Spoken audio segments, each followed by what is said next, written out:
एक बार की बात है, चिंटू समंदर के किनारे बैठकर कुछ गहरी सोच में डूबा हुआ था।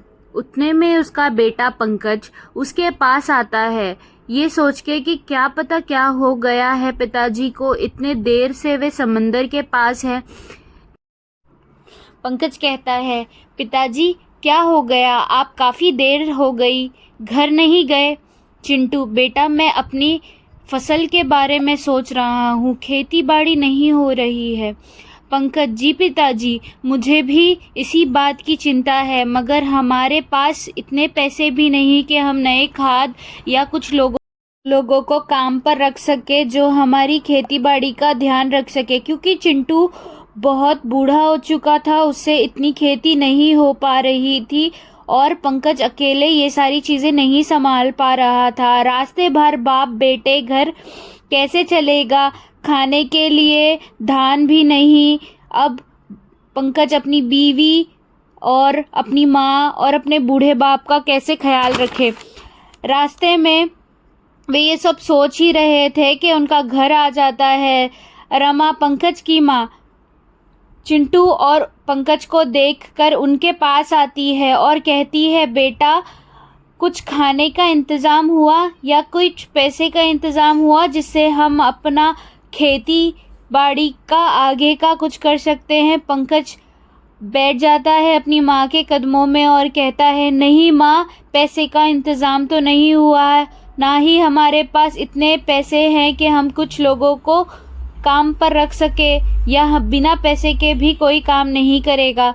उतने में रमा और पूजा, पंकज की बीवी, खड़ी हो जाती है और कहने लगते हैं कि कोई बात नहीं, हम चारों मिलकर अपने खेत को हरा भरा करेंगे और उसमें अच्छे अच्छे धान और भाजियाँ उगाएंगे, कोई फिक्र करने की ज़रूरत नहीं है। ये कहते ही वे चारों अपने खेत की तरफ निकल जाते हैं। खेत में आसपास अच्छी जगह ढूंढने के बाद वे लोग एक जगह खोदाई करने लगते हैं और वहाँ बीज बो देते हैं। बीज बोने के बाद वे लोग काफ़ी मेहनत करके गाजर का खेती उगाते हैं, धान की खेती उगाते हैं।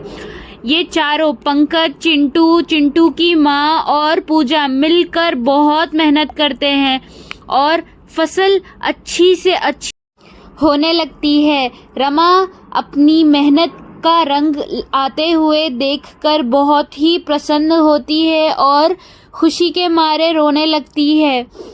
चिंटू रमा के पास आता है और कहने लगता है, रमा अब तो ये खुशी के दिन है, तुम क्यों रो रही हो? तुम ऐसे रोगी तो मेरी हिम्मत टूट जाएगी, तुमसे मैं विनती करता हूँ मत रो। पूजा कहती है, माँ अब सब ठीक हो जाएगा, आप बिल्कुल रोइए मत।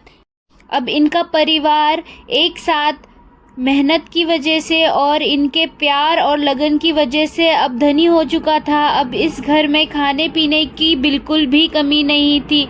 रमा और चिंटू अपने बुढ़ापे का मज़ा ले रहे थे और दूसरी तरफ इन्होंने गांव के गरीब लोगों को अपने खेतियों पे काम करने के लिए रख दिया था। वहीं पंकज अपनी बीवी के साथ बहुत ही खुश था। अब इनका परिवार खुशी खुशी रहना। तो बच्चों, आपको इस कहानी से सीख मिलती है कि आपको भी आपके परिवार के साथ खुशी खुशी रहना चाहिए और बहुत सारी मेहनत करिए, ठीक है, ताकि आप आपके परिवार का अच्छे से ख्याल रखें, ठीक है, मेहनत का फल मिलेगा। Okay, bye bye.